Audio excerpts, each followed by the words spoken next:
जित्ला नजिकले कुनै भएन नि त। अब चाहिँ अब नि केपी ओलीलाई जिताउनु भनेको त केपी ओलीकै चन्दन लाएर हिँडे भइगयो कुको। मेरो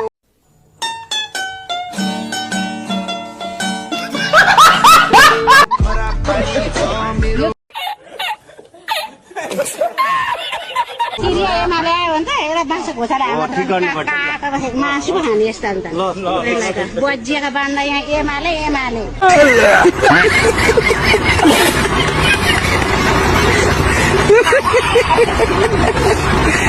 त्यसको एमाले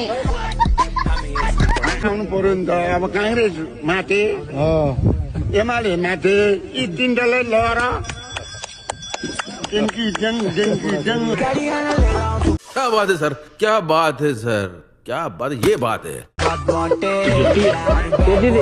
देश आनन्दले चलेछ छैन।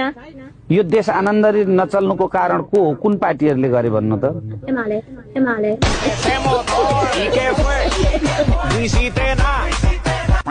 ये सब क्या देखना पड़ रहा है? अच्छा है मैं अंधा हूँ।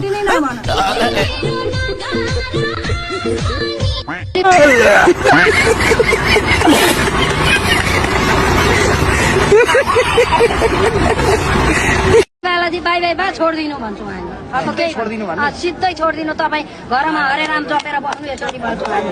अब हरे राम जप्ने बेला भएन।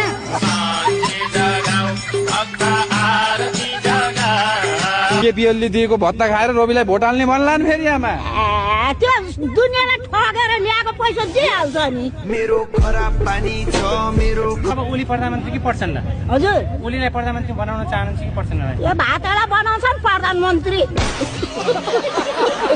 त्यो भ्रष्टाचारी भातलाई केपी ओली चाहिँ चिन्नुहुन्छ नि? चिन्छु नि बाबु। उसलाई त हात मिलाएर उ त्यहाँ पर्पाले मेरो भाइ राम्रो गर्नु ल भनेर पठाएको।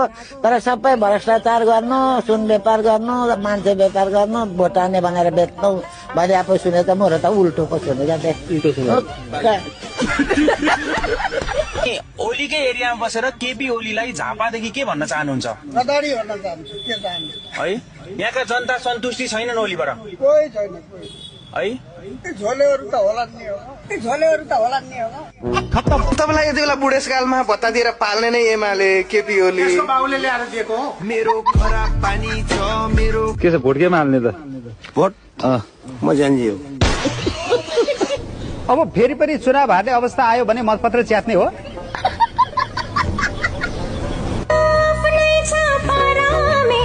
नेताहरू भोट माग्न आउने बेला भयो। हजुर नमस्कार। भोट दिनु त्यति बेला म गालामा ठ्याम्की ठ्याम हाल्छु।